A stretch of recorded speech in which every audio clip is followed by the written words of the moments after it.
What is up, everybody? Welcome back to another episode of The David Lopez Show, presented by Passion Park ENT. You already know what it is, what it do. That was supposed to be a different cadence, but it was pretty much the same, you know? This is what we do around here. I never did get a theme song that I promised you guys so long ago, but I just I just go right into it. I don't really know what to say. If you think I should do actually, I had an idea the other day of doing one, so I might still explore that option. But anyways, it is wonderful to be back. I hope you guys enjoyed your weekends and your weeks. Obviously, I haven't talked to you since last week. I'm really enjoying doing this weekly thing just solo. I mean, I obviously love having guests on the show, but I mean, it just makes it so much more so much easier. I would have more guests, but since it's my crib, it's I don't want to invite too many random people over. It's kind of weird, and it's just less work. The whole goal of this podcast is to be able to relate to you guys on a weekly basis and talk to you without stressing my creativity when it comes to my music and my other projects. So I've been loving this. So I hope you guys are liking and enjoying these episodes. They've been doing pretty fine so far, so I'm happy with how that is. But that being said, we will still have guests when the time comes, for sure. I definitely still love having those conversations with people, and those usually do well as far as viewers and listeners and stuff go. So I always like having that. If you have any suggestions of people you want to see, let me know. So today we're gonna get into the picks like we always do. This is week 6 of 17. So, so this is where we're at. We're going to do that later on in the episode. I'm going to talk about, before that, I'm going to talk a little bit about my weekend. I had a fun little weekend. That was pretty cool. And then I've got a bunch of sports stuff. I mean, just baseball playoffs, a little basketball stuff. Preseason started in the NBA. I'm going to touch on a lot of that. But first, we're going to do what we usually do, which is a little housekeeping up top. You know, all that good. So on my music tip, Pre-Save Cemetery, my new single, comes out October 18th. If you go to my website, thedavidlopez.com, I just embedded the pre-save link right on there. So on the homepage of my website, you will see a link to Cemetery, and it says pre-save or pre-ad on Spotify or Apple. So that's the pre-save link. So you should please do that. That would be awesome. Then you get that song right away when it drops on October 18th.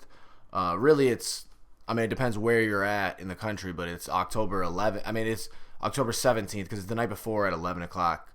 I guess they always go Eastern time. It must be right when it hits America for the next day. So, so it's 11 o'clock on the 17th. That'll be out on Spotify and all that good stuff. So stay tuned. I'm really excited about that record. Played it for a friend yesterday, and I'm kind of singing on it, and it's there's some acoustic guitar.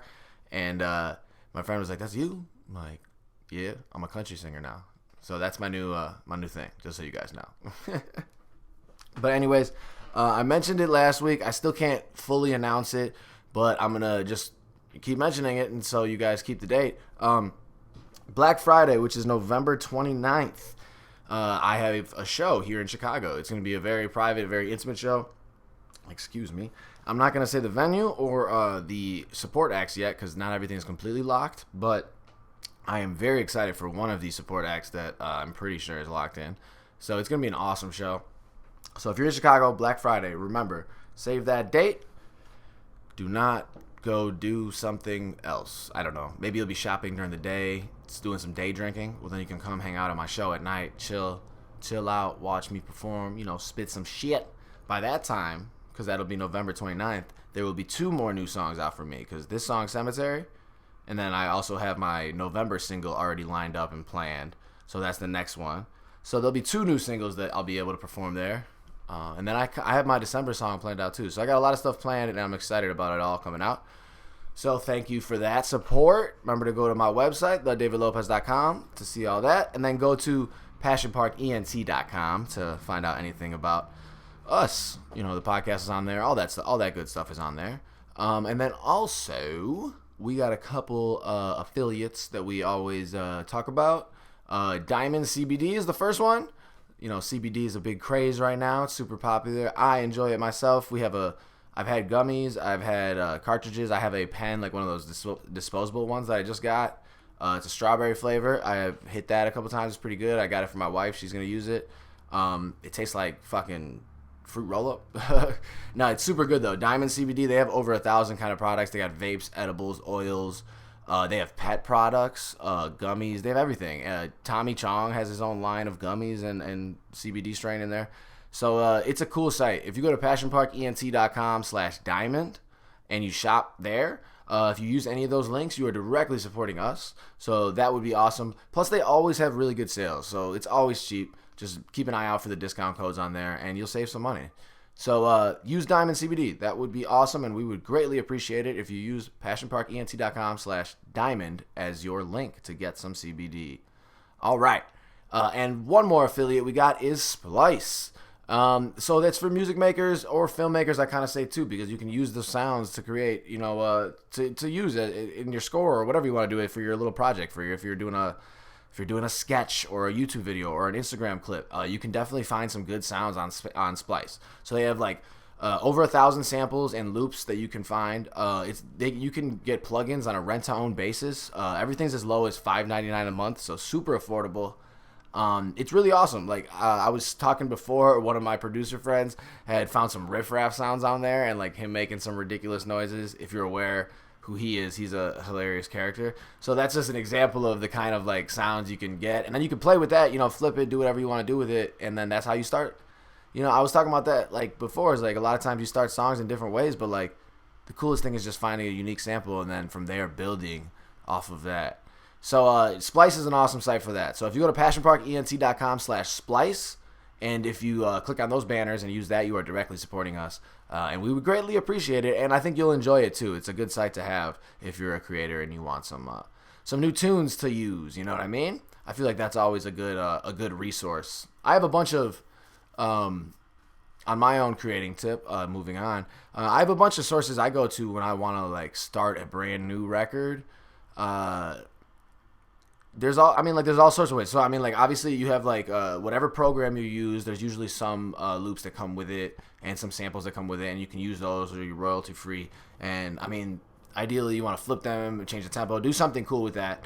So for me, since I use a couple of different, so if you have Ableton, GarageBand, if you have Logic, or if you have Pro Tools, whatever, you find some of those loops, and then you can just mix and match. That's what I've been kind of doing a little bit. You can mix and match some of those. And then if you go on SoundCloud, there's tons of places where you can find loops, sometimes free and sometimes they're cheap. If you go to I know Kingsway Music Library is somewhere that I've found stuff before, good samples to start off and just build off of. I find it super interesting, just the different ways to create. I was listening to this podcast today. It was Tyler the Creator was on. I just found Rick Rubin's podcast. I just found this. I'm mad at myself for not seeing it before. But he hasn't had many hip-hop guests, so I guess that's probably why. But he had Tyler, the Creator, on, and it was a really interesting interview. It's called Broken Record is the podcast. But it's really interesting. But Tyler talks about all of the different ways that he starts to create, because he's a super, music geek. And he talks about, the notes and the cadences. And it's really interesting to hear him say that, it kind of makes sense. He's not, one that's known for his lyrics. But to hear him talk about how lyrics, in his eyes, are third or last, however you want to put it, in his scale of what's important in making a song. He's really focused on the beats, the beat, the cadence, the notes to the beat. He loves that, and then the rhythm. I'm trying to remember exactly what he said was next. Then melody was second, and then words were third, as far as how he listens, which I find interesting. And I think everybody has their order of how they listen, of how they listen to music and how they experience music, should I say. I think for me, it was definitely always a mix. I loved lyrics. That was important to me. He talks about how Eminem is one of they try to give examples of somebody who's better with his lyrics were more inspiring to him than the melodies and the beats, where he could get over it. And somebody like Eminem was a good example, because Eminem is, a lot of people have said, was not the best at beat selection. Some of them were great. Some of the records have good beats. Dre killed some of them, so it's not all of them. But he has picked some questionable beats, I guess. I have to go back to listen to really decide which ones. But I've heard several people say that. But anyways, Tyler talks about that and how Eminem was so good lyrically, though, that those are the kind of things that drove it forward. So he was inspired by that. And I always liked Eminem growing up, but I always really liked Tupac, but I liked his like really meaningful records. And then I liked a lot of R&B stuff. So I think it was definitely a mix for me. And as I'm just like starting to find my own sound, I feel like I'm starting to find my own sound more. It's like fucking 7 years into this. I should have my sound. I say 7 years, but I was just thinking about this. The first ever song I wrote, it was 2011, but that was like a poem. I didn't know what I was doing musically. I learned music from scratch essentially, and I'm just still learning every day. I feel like I'm just like a baby growing musically, but I feel so much better at it. So I do think like I'm starting to find my sound now. Before I was just trying to find how to rap and learn how to write, and now I'm like finding my sound and putting it all together. But long story short, I really feel like incorporating more of that R&B and those melodies that I really always had liked. Now that I know music a little bit better. But I mean, I say that, but I still don't know shit. Like I'm still learning a lot. YouTube has been a great help. Oddly enough, YouTube has been a phenomenal help. And then just going to the studio for a couple of years. I recorded at the studio for several years. I'd say like 3 or 4 years, and I found a home studio for like 2 years. Shout out to Pomone and Amir. Those guys were my engineers, and those guys just taught me so much. I credit those guys with a lot of my now being able to engineer at home at least, and at least get my stuff to a comfortable level for me to release. So shout out to those guys and everybody who's recorded me in the past. I always appreciate that. So that was just a little music stuff for any fans that are interested. Now we will get into the sports part that I had mentioned. So before I get into the Week 6 picks, which is the exciting part, I'll just wait till then to talk about how bad I did last week. Once again, jeez, guys, it's like I'm like a broken clock, you know. Okay, but I want to start with what happened last night. So this is coming out on Thursday, October 10th. But we're in the midst of the baseball playoffs, basically. Long story short. So last night was the Game 5 Dodgers Nationals, and wow. For anybody who's unfamiliar, the Dodgers were at home. They were winning 3-1. Dodgers had the best record in the NL. They were amazing. Everybody predicted they'd go to the World Series. They were up 3-1 in the, I want to say it was the top of the 8th. So Clayton Kershaw, who is one of the best major league regular season pitchers of all time, like everybody knows this. He's going to be a Hall of Famer, but he is notoriously not clutch. He has notoriously been bad in the playoffs. The Cubs beat him when they were on the road to the World Series. He's had a couple good performances in the playoffs, but he is notoriously terrible. But he's an amazing pitcher. He's like known for this. So last night he comes in the bottom of the 7th, or in the top of the 7th, strikes a guy out, and then they put him back in the top of the 8th. Dodgers up 3-1. First pitch he throws, Rendon gone. Like damn. Well, I mean at that point, what do you take him out? It's 3-2. Do you take him out? You're like, no, that can't happen again. That was one pitch. It's like, fuck. All right, he's gonna catch it back. He's an amazing pitcher. One more pitch. The next pitch gone. I believe it was Soto. Tie game 3-3. Holy shit. He gets taken out after 2 pitches in the 8th. The Dodger Stadium is collapsing. Kershaw is crying in the dugout. Oh my god, Twitter is blowing up. The memes are floating about him. It is, oh man. I mean, yeah, you feel bad for him, but I mean, I feel bad I know how bad that feels as loser, not in that magnitude, but to lose and to feel like you're responsible for it, yeah. But it's amazing. I'm more just astonished that somebody who's that good has been that bad in big moments. And just like, man, because it's not his talent. He's so talented, and he just notoriously has choked. And then to finish off, they take Kershaw out. They end up going to the 10th inning, tied 3-3, and the Nationals score 4. I believe they hit a grand slam. I actually fell asleep like a little baby in the 10th. It wasn't even that late, but I went out to dinner before, had some drinks. You know what I mean? So anyways, they won 7-3, and the Nationals are advancing to the NLCS, and they will play representing this NL Central, the St. Louis Cardinals. Gross. Sorry to any Cardinals fans listening, but you know how we do in the Shy. The Cardinals were in a Game 5 against the Braves yesterday, and the game was over in the first inning. Top of 1, the Cardinals score 10 runs. What the fuck? That is amazing. Talk about taking the air out of a stadium right away. That is amazing. They scored 10 runs in the first. They tied a record for runs in an inning. In playoffs, they and they didn't even hit a homer, which was amazing. It was all hits. Yeah, I think they ended up winning 13-1. So it's going to be Cardinals versus Nationals, which is just wild. It's really cool. The guys from ESPN Radio, Carm and Yurko, who I listen to a lot, they put money on the Nationals to win it all, and they had great odds. I believe it's 25-1. So they could win a lot of money if the Nationals figure out a way. I mean, interestingly enough, in the AL, the Yankees swept. So the Yankees swept the Twins, and they're moving on to the ALCS. And they were expected to. They're amazing. The Twins had a really good year too, but the Yankees are really good. Swept is tough. But anyways, the Astros projected to win it all again. They're amazing.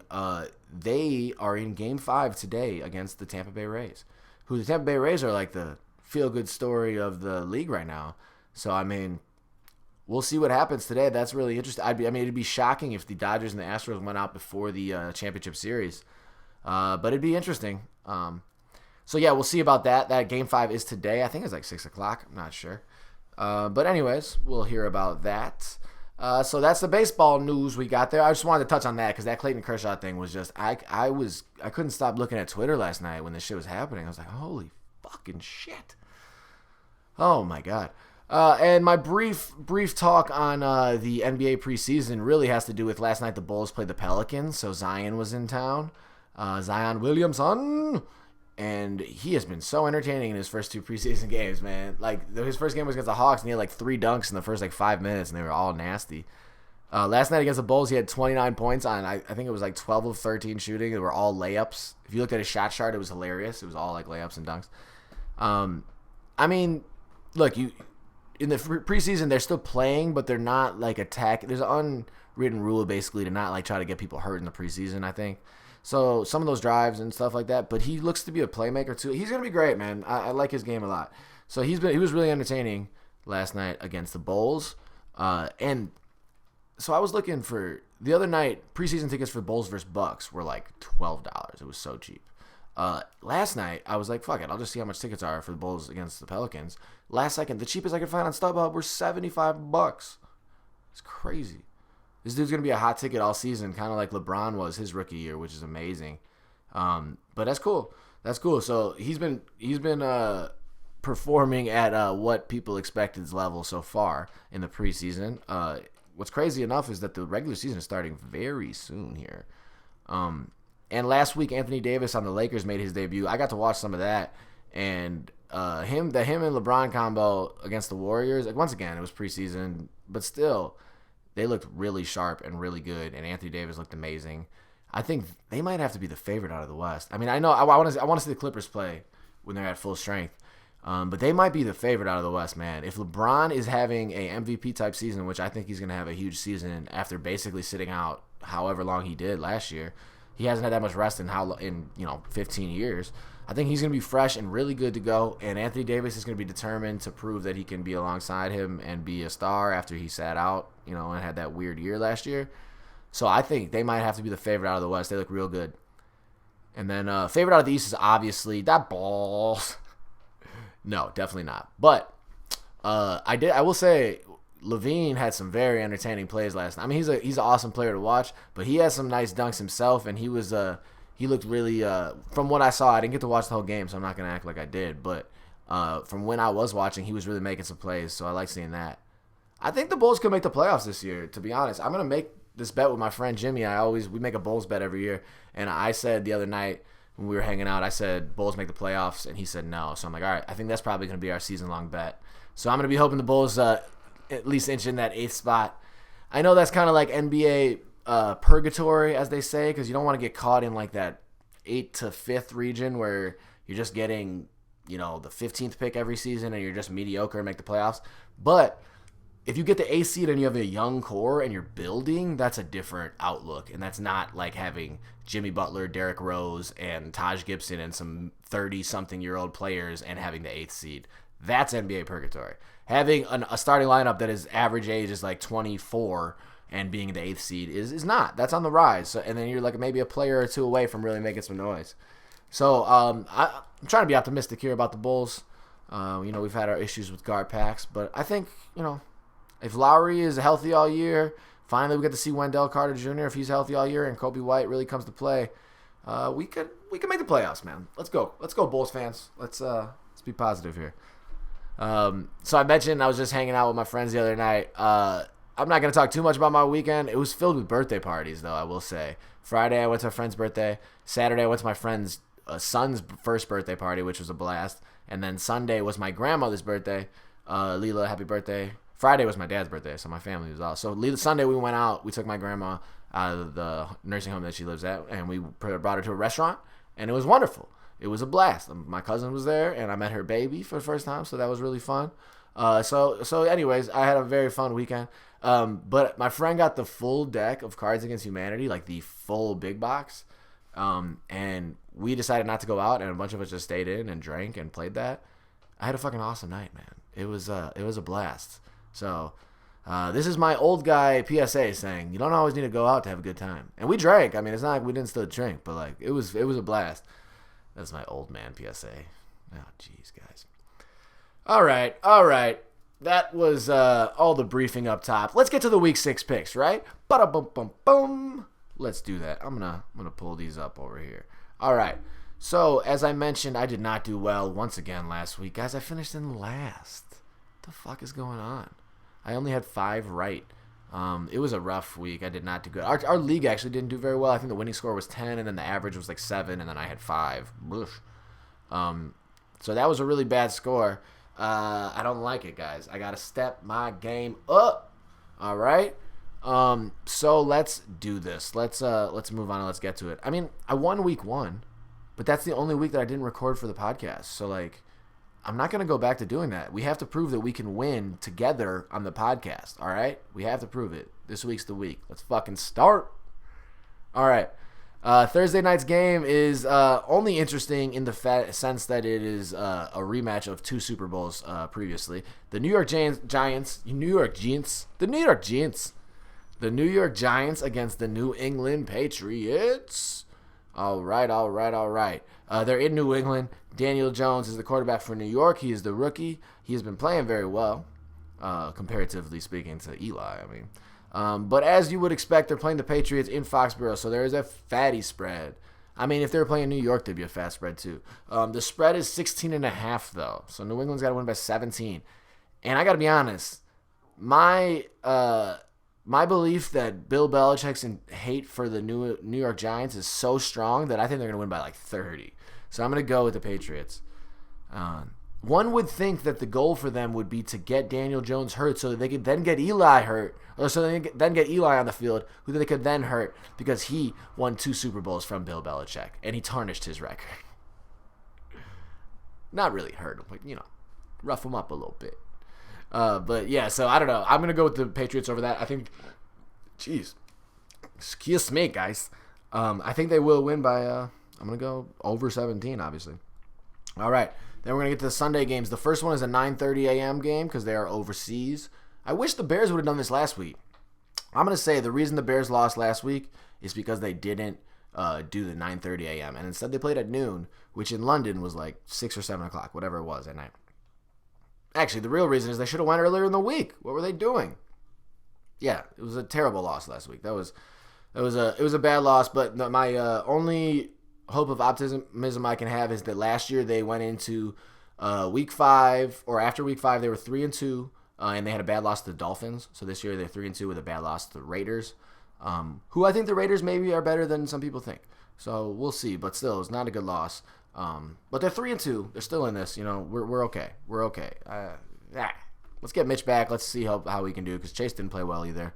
I'm not convinced Mitch would have played well, but let's get our starting quarterback back and see what he really can do. All right, let's move on. So the 9:30 a.m. is Panthers versus Buccaneers.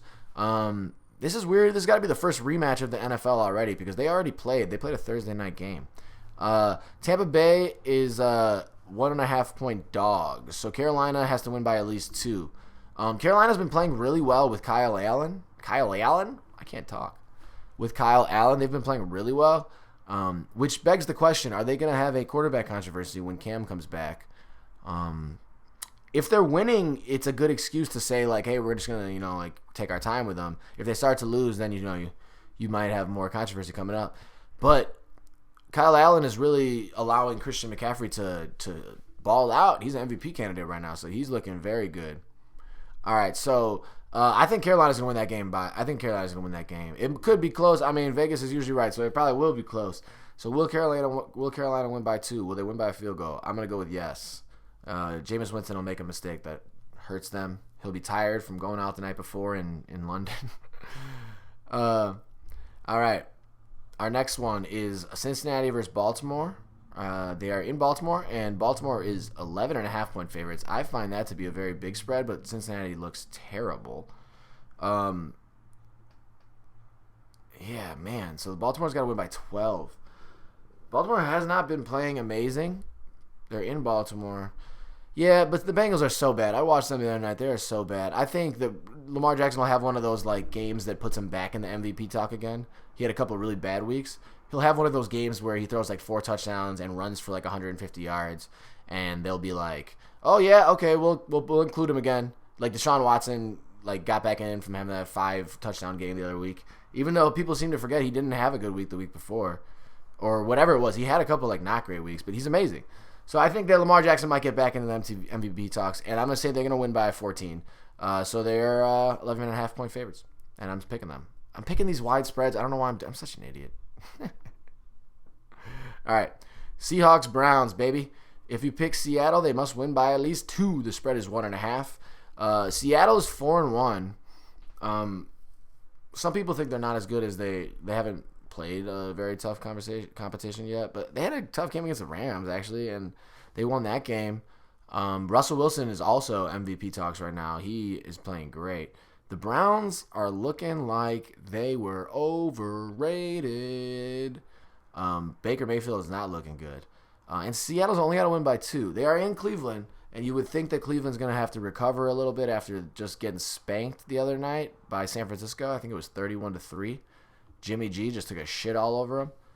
Well, it was interesting because Nick Bosa, he went to Ohio State, and they had a rivalry with Oklahoma, or they played a game against Oklahoma, and Baker Mayfield's known for putting the Oklahoma flag in the Ohio State logo, so he wasn't playing that bullshit.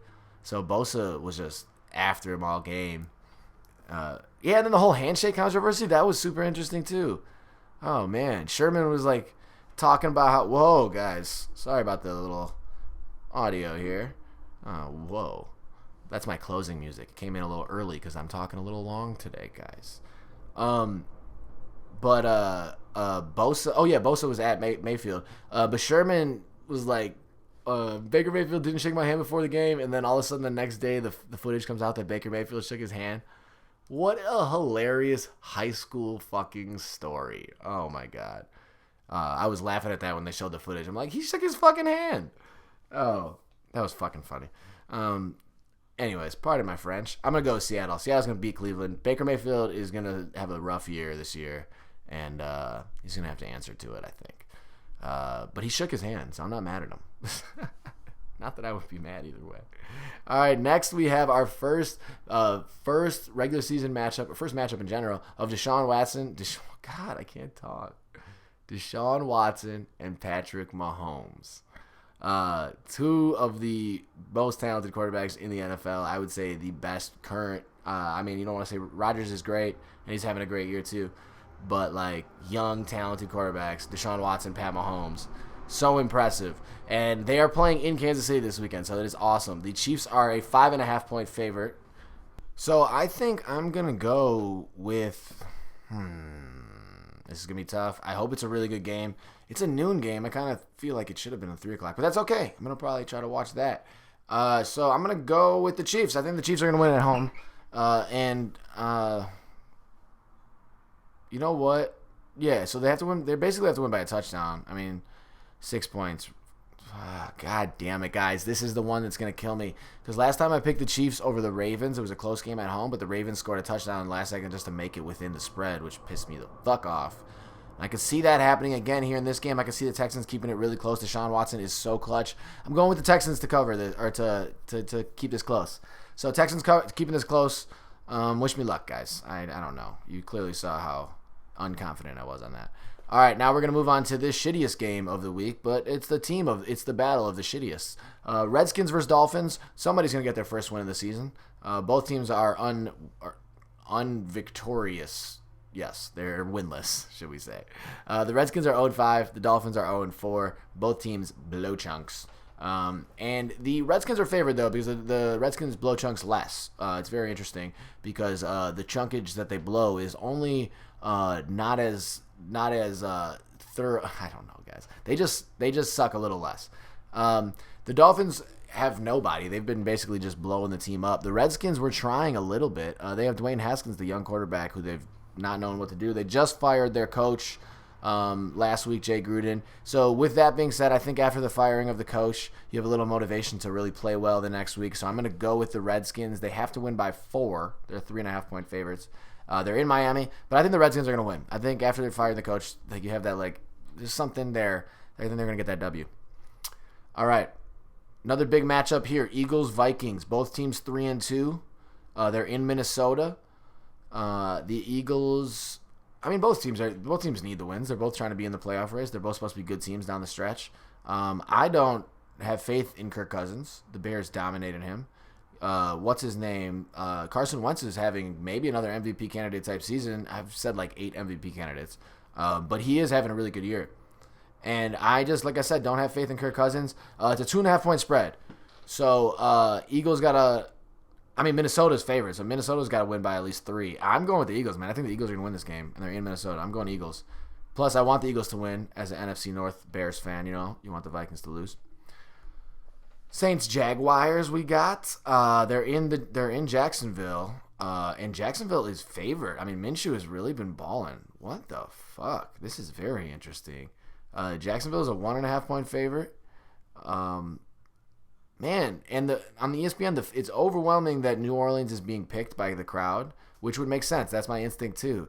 But Vegas is they're always so close or right, which is so interesting that they would pick Jacksonville. That's how much Minshew has been balling. Jacksonville's 2-3. Saints are 4-1. Bridgewater's been playing a little bit better as the backup to Drew Brees because he's still out. Yeah, I'm going to go with New Orleans. I still think they're going to get that win. But like I said, Vegas is always so right, and they have a good feeling about things. I wouldn't be surprised if the Jags do it. All right, Falcons-Cardinals. In Arizona, Atlanta is a 2.5-point favorite, so they got win by 3. Arizona just got their first win of the season. Kyler Murray led the team down for a clutch field goal to win the game. That was pretty dope. And Atlanta looks like they might be in the midst of a rebuild pretty soon here. Matt Ryan is on his last leg, I think. But they are 1-4, and the Cardinals are 1-3-1. I think Matt Ryan's going to recover. I think the Falcons are going to win this game. I'm going to go Falcons on that. Niners-Rams. All right. This should be a really good game. Niners 4-0. LA is 3-2, and they're in LA. LA is favored by 3.5, so they got to win by 4 against the Niners. I thought the Niners looked great last week. I know Cleveland didn't look good, but the Niners looked really good. It was my first time seeing them. And Jimmy G looked good. He didn't have to do anything too crazy. Their defense looked good, and their running game. So that being said, I think I'm gonna go Niners. I think Goff's gonna make a mistake to Sherman. He's gonna have a pick, and the Niners are gonna win that game, or at least keep it within 4. Please, do not. I hate when I fucking pick the right winner and the spread's off, but whatever. That shit happens. That's how you gamble.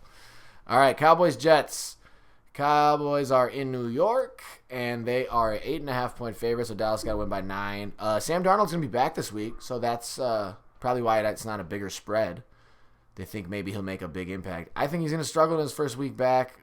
He was out for a couple of weeks with mono, for those who are unfamiliar. He was cleared now, so I'm sure he's healthy, but he's going to be rusty, you would imagine. The Cowboys are trying to recover after not playing great after the past couple weeks. So I think they're going to recover, and I think they're going to probably try to win pretty handedly. So, they got their ass kicked by the Packers last week. The first time I went against the Packers in the spreads because I just felt like they were going to be good this year, and they fucking lost because the Cowboys got their ass whooped. I should have known. Rodgers hasn't lost in Dallas. He owns them. So I'm going with Dallas to win by 9 over the Jets, so please do that. All right, Titans-Broncos. They are in Denver. Broncos are a 2.5-point favorite. They got to win by 3. They finally got their first win. They're 1-4. Joe Flacco He's not going to go winless. I don't know. He doesn't look very good, though. Titans, Broncos. I'm going to go. So Denver's favored to win by 2.5, and I'm going to go with Tennessee. Yep, I think Tennessee's going to win on the road. I think Tennessee's going to put together a decent 7-9, 8-8 type season. They'll be all right. And then we got 2 games left. I'm going to go Steelers, Chargers. All right. They're in L.A. Steelers are 1-4. Chargers are 2-3. Chargers are favored by 6.5, so they go in by a touchdown. Chargers have not looked good. And the Steelers are with their backup quarterback, Mason Rudolph, right now. That's a Sunday night game, man. That's not even... Pittsburgh always gets these good games. I mean, I guess you imagine they're going to have Ben Roethlisberger and shit. I'm going to go with the Chargers. I think they're going to win by 7. I think they're going to play better than they've played. They got to show up. Phillip Rivers got to step his game up. I'm going to go with Chargers in this. And then finally, that brings us to our Monday night game, which is another NFC North game. If you haven't picked up on this, the Bears are off this week. So I don't have any Bears pick to pick. And as you would have guessed, I would pick Bears because that's just what I always do.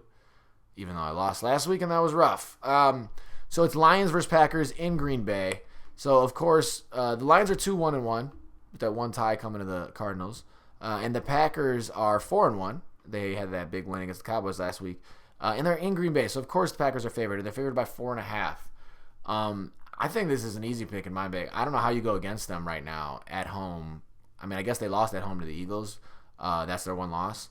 But although Detroit looks decent, Detroit played the Chiefs really tough. I'm going to go with Green Bay. I think they'll win by at least a touchdown. So I'm going to pick the score, because you have to pick the score for the Monday night game, as 31 for the Packers to 23 by the Lions. That's my, 31-23 Green Bay. It's my picks, guys. That at least still leaves it as a one-possession game, so it'll be, entertaining down the stretch. So that's my picks for Week 6. Please wish me luck. Let's hope that I don't finish last again. I would not like that.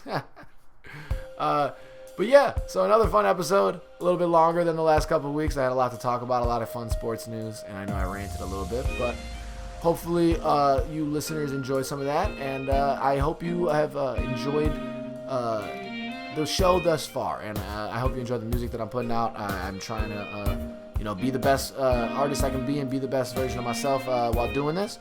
So I appreciate all you. I appreciate all your support. Once again, weekly episodes of The David Lopez Show. Make sure you tune in. Go to thedavidlopez.com. Go to passionparkent.com for all that stuff. My new single, Cemetery, comes out October 18th. Pre-save that on my website. And if you're in Chicago on Black Friday, make sure to stay tuned to find out more info about where my show is going to be at. It's going to be super exclusive, super limited seating, and it's going to be a fun, awesome show. So keep that in mind when you're planning your holiday festivities. Thanks again for tuning in to The David Lopez Show. Always appreciate it. Enjoy your weekends and enjoy the rest of your week until I talk to you guys next. Holla.